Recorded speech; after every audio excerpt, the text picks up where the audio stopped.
जय जोहार। मैं हूं तपेश जैन और मेरे साथ में है राज चुन्नी शर्मा जी। डॉक्टरेट की उपाधि भी मिली है और मैं लंबे समय से जानता हूं कि आप जो है रंग कर्म की दुनिया में भी और बहुत सारी चीज़ें और एक एनजीओ भी आपकी वाइफ चलाती है नशा मुक्ति वाला। नशा मुक्ति में भी बहुत सारा काम किया। अभी साक्षरता विभाग में आप यहाँ पे जिला पंचायत में कार्यरत हैं। क्या कुछ कहेंगे राज भाई, आपकी ये जर्नी पूरी और रंग कर्म को लेकर बड़ा प्रेम है, तो क्या कुछ कहेंगे उसके लिए आप? धन्यवाद तपेश जी, आपने इस चर्चा में मुझे शामिल किया। रंग कर्म आपको जीवन जीना सिखाता है। वो जीवन जीने की कला है। जिसने रंग कर्म किया तो वो जीवन के विभिन्न पहलुओं को बहुत करीब से देखता है, समझता है, जानता है।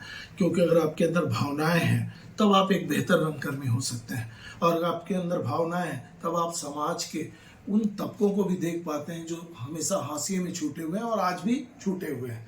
तो जब हम वहाँ देखते हैं या उनके जीवन का चित्रण हम केवल एक कलाकार की हैसियत से, एक नाटककार की हैसियत से प्रस्तुत करते हैं, तो हम उनको और नज़दीक से देखते हैं। तब हमको लगता है कि इनके जीवन में बदलाव कैसा आता है। और यदि हम अपने प्रयासों से, चाहे वो नाटक से हो, चाहे शासकीय योजनाओं से जोड़कर हो, या किसी समाज सेवी संगठन के माध्यम से, अगर हम उनके जीवन में थोड़ा भी परिवर्तन ले आते हैं तो ये अपने आप को एक खुशी देने वाला एक ऐसा पल होता है, ऐसा लम्हा होता है जो हमेशा हमारे दिल को सुकून पहुंचाता है। निश्चित रूप से जीवन मनुष्य को जो मिला हुआ है, भावनाएं बहुत जरूरी है, वरना हाड़ मांस का पुतला है। और दूसरों के प्रति सोच रखना ही मुझे लगता है कि जीवन का उद्देश्य रहना चाहिए, मानव जीवन का, कि लोगों का भला करो, बेहतर करो और जितना हो सकता उतना करो। आप लंबे समय तक शासकीय जीवन में रहे। अभी स्व सहायता समूह बहुत सारे चलते हैं और हम लोग बहुत सारे लोगों को जानते हैं। उनको नेशनल अवार्ड तक पहुंचाने में प्रेरक की भूमिका भी आपकी रही है। क्या कुछ कहेंगे उसको? मूल रूप से ये जो अवधारणा है ये बांग्लादेश से आई है। ये पूरे विश्व में सबसे पहले बांग्लादेश से ये शुरू हुई थी अवधारणा। पहले होता ये था कि एक लोगों को जो छोटे छोटे कामों के लिए पैसे की ज़रूरत पड़ती थी तो वो कहीं से कर्ज लेते थे और उनका पूरा जीवन उस कर्ज को पटाने में लग जाता था जी। तो उसको वहां से बचाने के लिए मूल रूप से ये अवधारणा आई थी कि कुछ 10-15 महिलाओं का समूह जुड़ जाए, वो आपस में छोटी छोटी बचत करे और अपनी बचत का प्रयोग न्यूनतम ब्याज में एक दूसरे को सहयोग देने के लिए करे, एक दूसरे के विकास के लिए करे, उनकी रोजगार के लिए करे। ये इसकी मुख्य अवधारणा थी। छत्तीसगढ़ में जैसे हम लोग जानते हैं कि बड़ा लोगों को पद्मश्री और बहुत सारे अवार्ड मिले, उसके पीछे प्रेरणा भी रहती। क्या प्रकरण रहा होगा, कैसे आप इनके पीछे लगे और बनाया आपने इसको? मूल रूप से जब भारत में महाराडा में सबसे पहले ये काम शुरू हुआ था और हमने संकल्प सांस्कृतिक समिति के माध्यम से उस समय राजनांदगांव के आदिवासी क्षेत्रों में हमने शुरू किया था महिला स्वयं सहायता समूह बनाने का। उसके बाद वहाँ जिले में कलेक्टर आए थे, तत्कालीन कलेक्टर दिनेश श्रीवास्तव जी।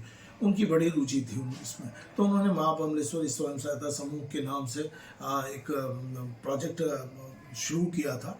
वो मेरा सौभाग्य है कि उस प्रोजेक्ट का मैं एक महत्वपूर्ण हिस्सा था और वहाँ जुड़कर हमने लगभग 40,000 महिलाओं का 40,000 जी एक बड़ा। ये कब की बात होगी? मेरे को लगता है कि 2005-6-7 जी की बात होगी। लगभग एक दशक पुरानी बात है ये।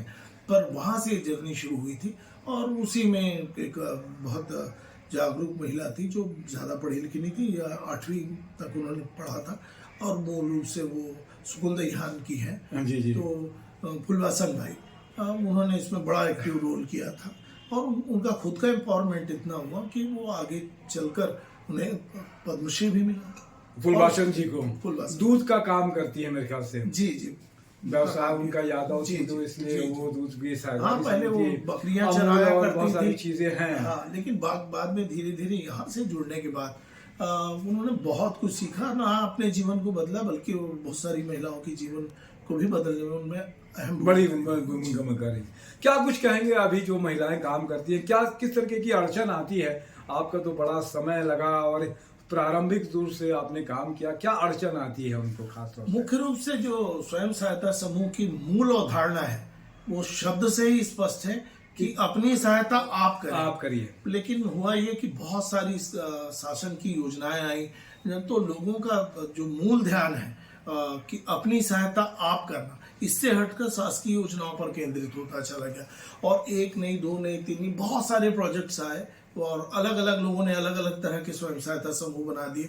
और इसकी अवधारणा में कहीं ना कहीं एक योजनाओं से मिलने वाला लाभ जो है, लालच वो आगे, और उसने इसको बहुत ज्यादा नुकसान पहुंचाया। इसकी मूल अवधारणा आज भी यदि इसको इसकी मूल अवधारणा के साथ किया जाए तो मुझको नहीं लगता कि महिलाओं के सशक्तिकरण के लिए इससे बेहतर कोई और जरिया हो सकता है। क्या मार्केटिंग की भी उनको बड़ी दिक्कत आती है? दिक्कतें तो बहुत है, क्योंकि मूल रूप से छत्तीसगढ़ में अगर देखें हम महिलाओं को तो वो व्यवसायी उस तरह से नहीं, हाँ मेहनती है, बहुत मेहनत करती है वो, लेकिन उनके अंदर वो व्यावसायिक चातुर्य या वो कौशल वो नहीं है। और चूंकि उनके प्रोडक्ट का जो कंपटीशन होता है मार्केट के साथ होता है, और मार्केट में आज आप देखते हैं कि व्यापारी कितने सजगता से और कितनी और उसमें बहुत सारी होती है, पैकेजिंग से लेकर उसकी मार्केटिंग तक बहुत सारा ऐसी नई चीजें हैं।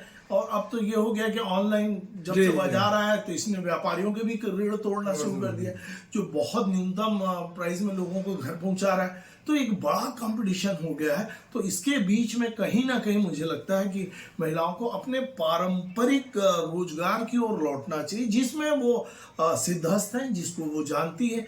जैसे कि बाड़ी वाला एक कंसेप्ट है, तो बाड़ी में यदि वो फसलें उगाए, अपने साग सब्जियां, और आजकल केमिकल सब्जियों का बाजार में अगर वो अपनी ऑर्गेनिक खेती करें और उस तरह के प्रोडक्ट लाएं तो वो ज्यादा सफल हो सकते हैं। क्या कुछ कहेंगे अपनी तरफ से डॉक्टर राजीव?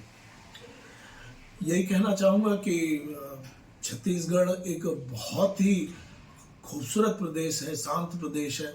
अभी नई सरकार भी आई है जी। और नई सरकार से अपेक्षाएं भी लोगों को बहुत अधिक है।